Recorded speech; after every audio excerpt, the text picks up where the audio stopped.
It was the shot heard around the world, and it started the Revolutionary War. Now, don't get all excited, thinking the comic book gurus will be reviewing the battles of Lexington and Concord. No such luck, you history nerds, you.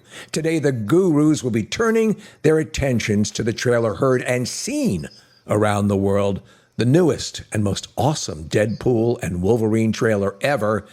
What was suggested, hinted at, flat out shown, and then slapped into our big greasy faces.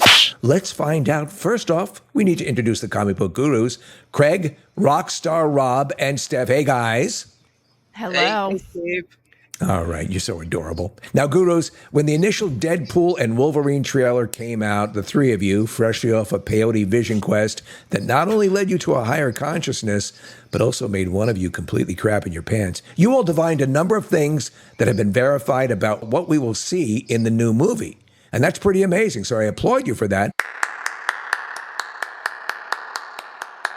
But now I have to ask you, what are your takeaways from the new and very R-rated trailer? And to that point, Craig, let's start with you, because our friends over at MovieWeb have noticed and noted that this trailer broke a record for Marvel. And do you know what that record is? That record would be the most amount of cursing. You are correct. The most amount of cursing. Craig, to me, this bodes well. How about you?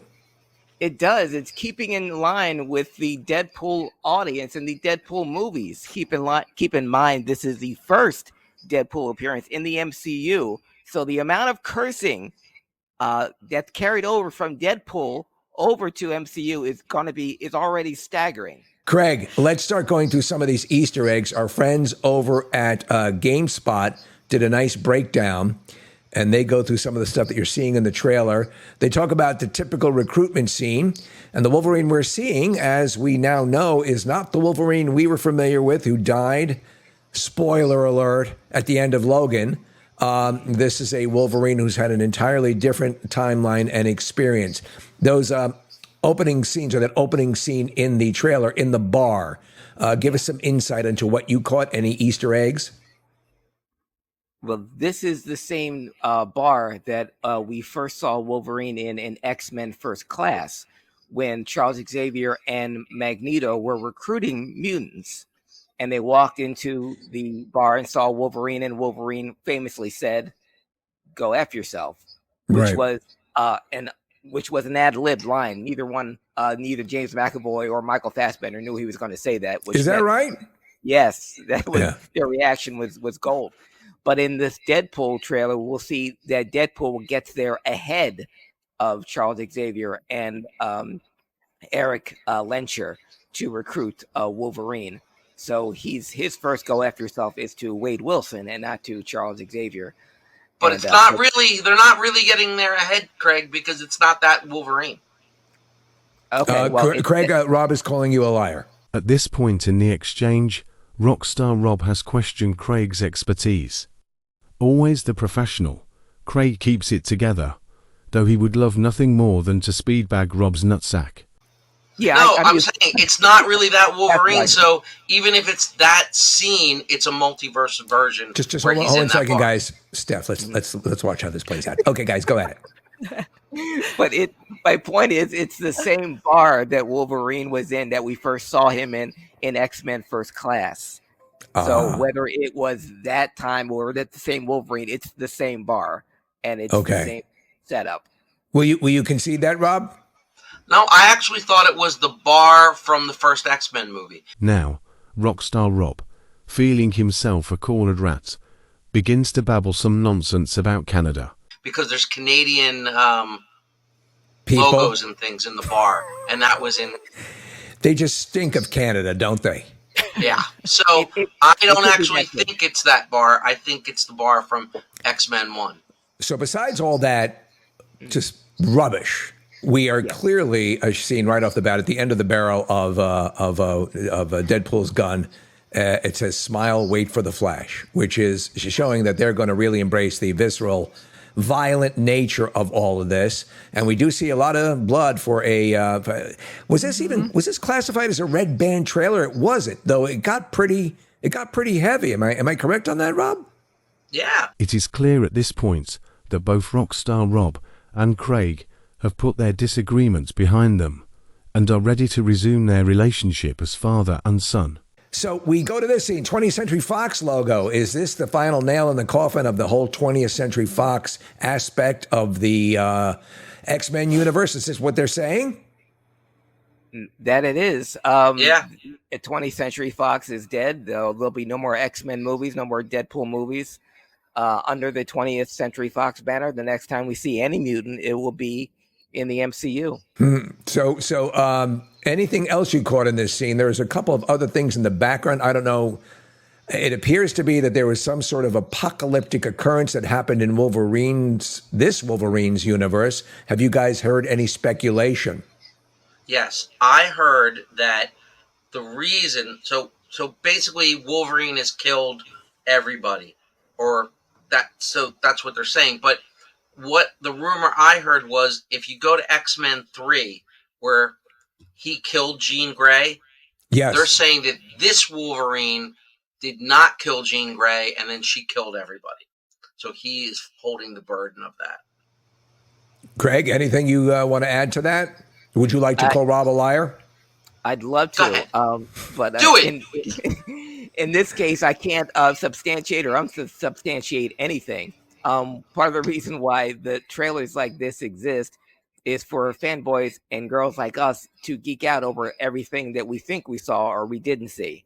So let me ask you, Steph, a lot has been made about the comic book authenticity, costume-wise, coming back.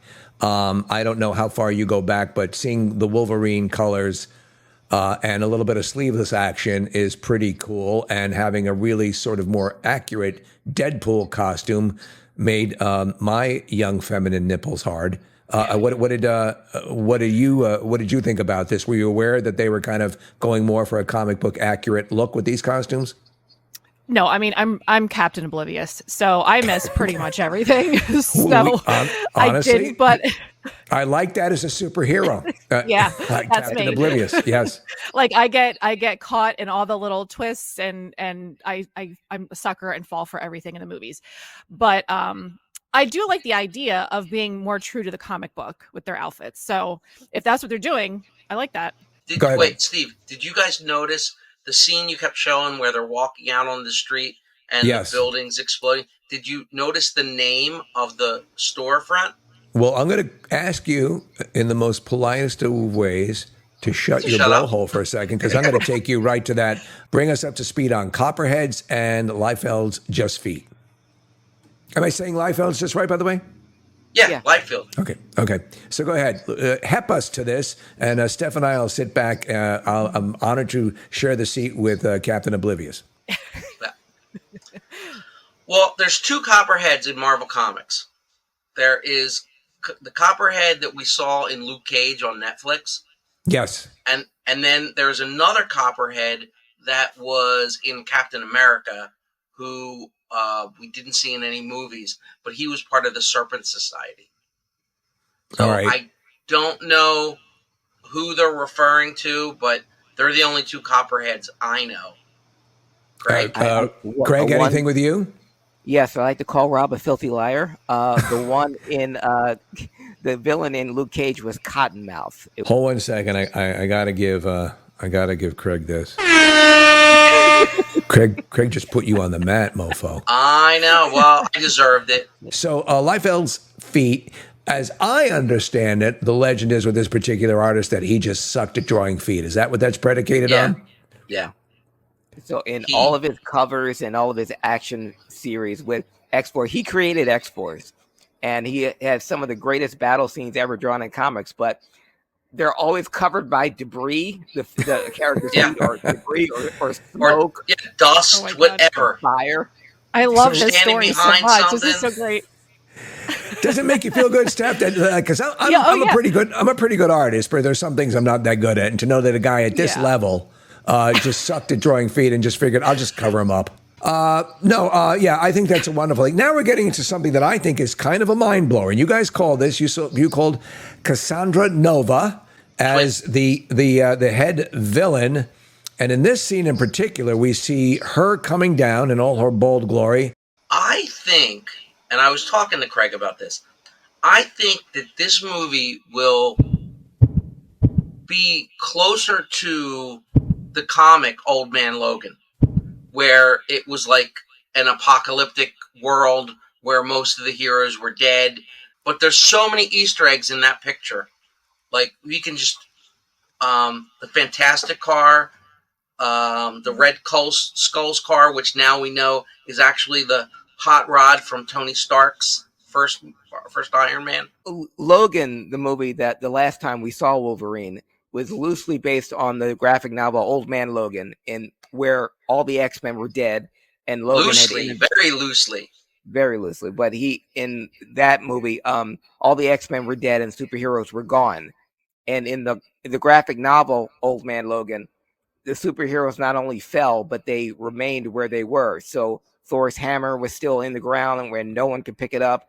And there was a town in the United States called Pym Falls, and it just had the skeleton, not just the head, the skeleton of a dead giant Ant-Man. So you saw Logan driving through the rib cage of this skeleton Ant-Man, and with the costume still on, and because he had been dead for years. So when that came out, we saw the picture of the Ant-Man skull, that's a direct scene from Old Man Logan graphic novels. If we're to pick a comic book source for this, a story arc, a story series, what are you guys thinking it is most closely going to resemble?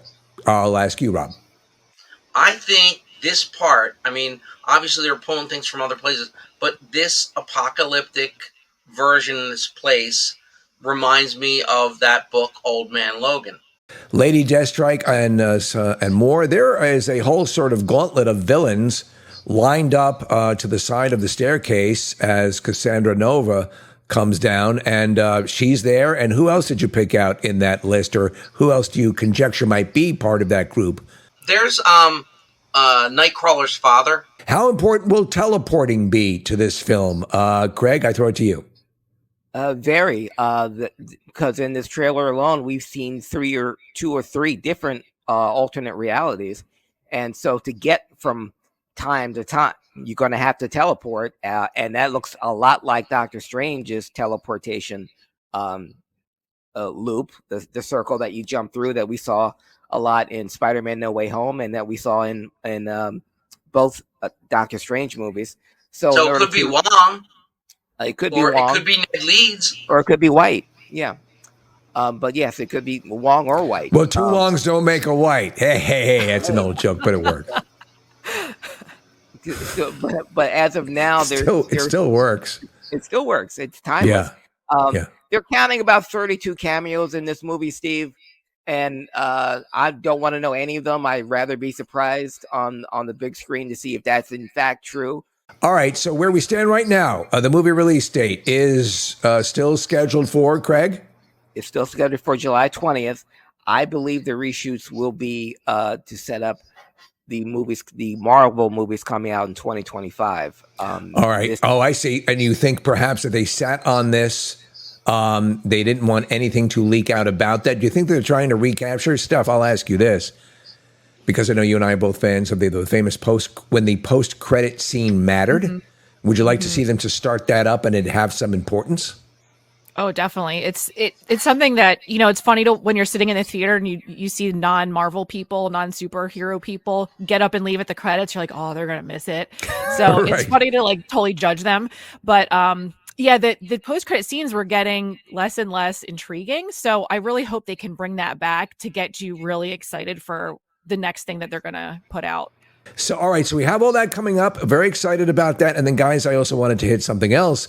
The comic book gurus are going out on the road. Now, whenever you watch this may have already happened, but I will include this now because we want to let people know that they can come see the gurus in person. Sans me, I'm getting a little bit of lipo and a breast lift, so I won't be able to make it. But you guys are going to be where?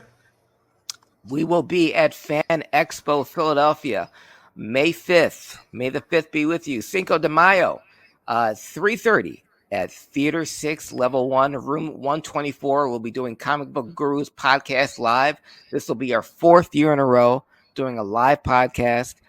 We have stuff that we want to talk about, but we also take questions from the fans.